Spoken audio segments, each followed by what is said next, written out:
everyone, it's Sharana from Pay or Waits, and today I'm going to be reviewing American Horror Story Apocalypse Season 8, Episode 5, Boy Wonder, okay? And so for those of you who are wondering, girl, how the hell did you put this video up already and the show didn't even come on? As I said last week, if you purchase, I think it's only like $6 a month. If you get FX Plus, you can actually watch the episodes before they air at night. So I haven't figured out exactly what time it comes on, like it's able for you to watch in the app, but I'm gonna say like either 9 a.m. or 10 a.m. That's when you can watch the episode. So I ain't gonna lie, y'all, I was sitting at my desk at work, watching it because I can't wait. I cannot wait until 10 o'clock.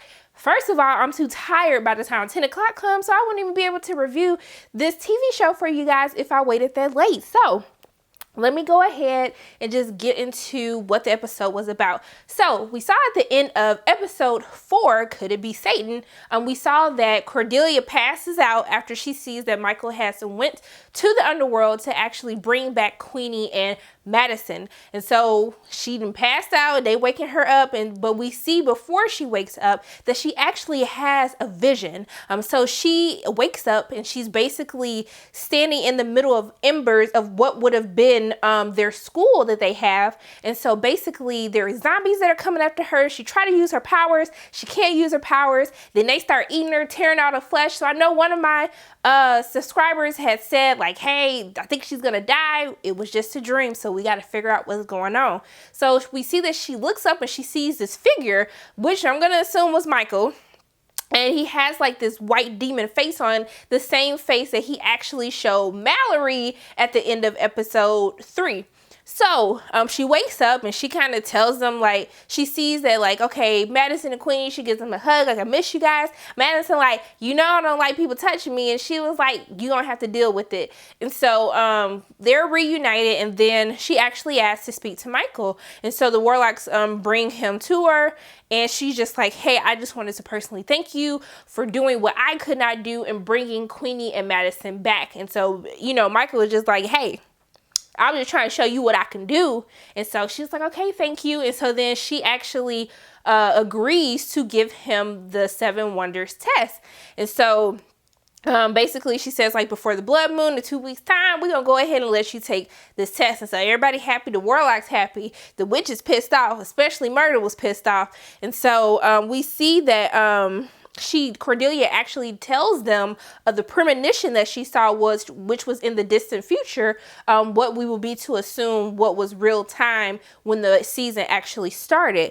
And so she basically tells them that, like, hey, like, he can take this test because we need to make sure that if he's powerful as you guys say he is, we need all the help that we can get to basically defeat whatever this demonic presence is. And so Myrtle is pissed off because she was like, ho. She didn't say ho, yeah, but I'm just saying it because that's how I be talking. But she was like, how dare you? Like, why would you let these men trick you into this? They've been trying for centuries to become the alpha so they can basically rule over women again. And she was just like, look, I am ill. I am fading away. And so we know that when the Supreme starts to fade away, that another Supreme is about to rise up. And so she shows her stomach, and we see that her stomach is basically, it looks like it's decaying. I don't know what the hell happened to Cordelia. And so basically I was just like, Cordelia, it's only been like 7 years, I think, since you like became Supreme. So I'm like, how did this happen so quickly? Like, what is going on? Is there some explanation that they're going to give to us? Is she really decaying? Did someone poison her? Like, cause it just don't make no sense. Like, Beach, you ain't even got no crow's feet or anything. So why are you all of a sudden decaying like after 7 years? And your evil mama was just basically going crazy, like from her 20s till she was like in her damn, I would say, like, what was she, like her late 40s, 50s, 60s? I don't know. But it took her a long time before she decided to fade away into the distance. So I like when Myrtle was like, all these horrible leaders like Mark Zuckerberg. I said, Myrtle, why you calling Mark Zuckerberg out like that? But yeah, he is a shitty leader though. But I'm just saying, I was like, ooh, y'all just being shady boots in this episode. So she also tells her like, hey, before you, like, why don't you basically postpone this test? You know, why don't you give it a chance for one of our girls to basically show these powers? Because you know that even from, you know, the Coven season, most of the girls could do almost every task that was asked of them with the exception of maybe one. So she was just like, the same thing could happen now. You know, what about Mallory? And then they kind of cut to a scene where she kind of exhibits the same powers as Misty, where she can bring back things from the dead. And so she was just like, you know, these people just got their memory back. Like, why don't you go ahead and just wait? Like, it doesn't have to be a rush all of a sudden. And she was just like, look, I made my decision. You just gonna have to deal with it, girl. So I'm trying to think, where should we go into next? You know what? We're going to go into Coco's little storyline because I can't stand Coco. She gets on my damn nerves. But we see that Coco's dad brought her there to basically go to this academy. And that's how her and Mallory initially meet. But of course, their memory was wiped away, so they wouldn't know their true identity in an effort to protect them. But girl, when this girl said, sorry, but y'all, because it ain't just women watching this. But when she said that her power was gluten-free, she could tell when something wasn't gluten-free. I said, man, what kind of power is this? But then Cordelia tells her, like, hey, you can sense when something, like, when danger is coming. But she was doing all this for their little rich friends, and her eyes are rolling to the back of her head, like, girl, it's gluten in here. They trying to kill you. I was just like, Coco, you too much. I just can't. I can't deal with her at all, okay? So, in the meantime, the Warlocks, you know, they geeked, they excited, they lit. They excited because, hey, we about to have an alpha and we gonna be on top and not hurt no more. And so we see that they pray like this blessing over Michael at the school. And so, you know, everyone's basically cheering him on after they do the blessing. And then all of a sudden, John Henry look at him because, you know, he been looking at him like, I don't trust this, y'all. Something ain't right about this kid. And so he looking at him across the distance, mean mugging him, giving a little mean mug face.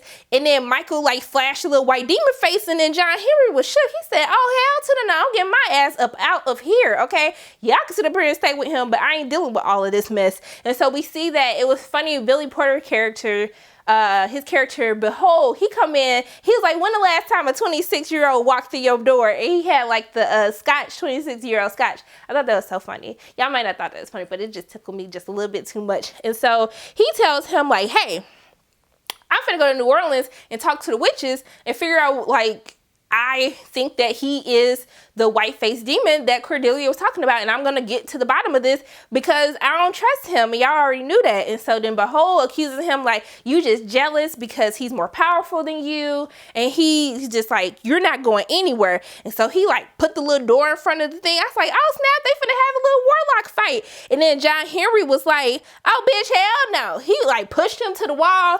Actually, let me get his distinct words, okay? He said, stand down, bitch. He said, stand down, bitch. Push him to the wall. He moved the chair out of the way. He's like, don't, you always bit off more than you can chew. Do not get beside yourself so I can let you know who you is, okay? And so he leaves, and I was like, dang, I feel like something's gonna happen to him, but I'm gonna keep hope alive that John Henry gonna go and be able to talk to the witches. But unfortunately, I was wrong, okay? So John Henry, he stopped to get gas, and I was like, oh shit, he finna get killed. Then Kathy Bates, bitch ass, Satan's mama show up, and she start talking, she's struggling with the little gas thing, and then he go help her to like do the gas. And I'm like, I'm sitting there like, side note real quick, y'all, like, dang, why can't nobody pump my gas? Because every time I'm in there, Nick, they be just staring at me like, like, I know she ain't looking at me for help. But yeah, I'm just, you know what? In this instance, there was a reason. There was like, the one time you wanted to be chivalrous, like it ended in your death. And so basically she ended up slicing his ankles, slicing his neck, stabbing him, pouring gas on him, and lighting him on fire. And so we see that basically Michael and Satan mama, I don't know her real name, but I think she called her Satan's mama. So I was just like, okay, that's what I'm gonna call her. And so they're having this conversation like, hey, all we gotta do is get through this test and then our real plans can take over, because obviously he was playing the Warlocks. And then we found out that Ariel has something to do with the Grand Chancellor, has something to do with this too. And so they all been like conspiring with one another to basically help Ariel will get clout because, hey, like, I'm the one who found the alpha. And so all this crazy political stuff, it's just stupid. Basically, he goes to do the 7 wonders, and it was cute because they kind of did the same thing as the black and white as they did in the Coven season. And so basically he passes with flying colors until we get to the final part, which is where they have to go to the underworld and then bring their spirit back in enough time. And this is how Misty actually ended up being trapped. And so basically Cordelia tells him like, hey, I want you to go get Misty. And then they was like, oh, hell to the no. How you gonna change the rules? That's not the rules. How you just making up something? You just trying to do this so he don't pass the test. And then Cordelia had to talk to the Grand Chancellor like, excuse me, boo-boo. Let me tell you something, okay? Because I am still your supreme and you are still beneath me. And with a flick of like my finger or a snap of my finger, I can slit your throat, okay? So I can rip your throat out. Actually, she didn't say slit your throat. I will rip your throat out, okay? And I was like, damn, Cordelia, like, you know what? You got to be scared of them people who just, like, real calm and say some crazy stuff to you because they really crazy. And so he, like, stand down and Michael opened the door, all dramatic. And then he's like, I'll do it.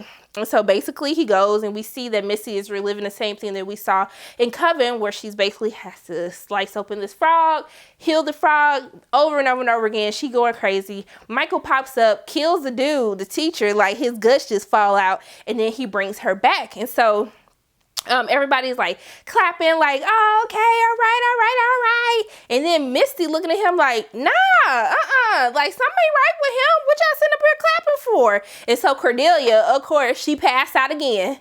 And then they were like, what's wrong with her? And he was like, because he's the real alpha, that means that she starts fading. And so when she wakes up, Missy is giving her tea. And I thought it was cute because she's like, this ain't no Louisiana mud, but it's some Lipton. And I was like, girl, how'd that compare? But okay, that was a funny joke.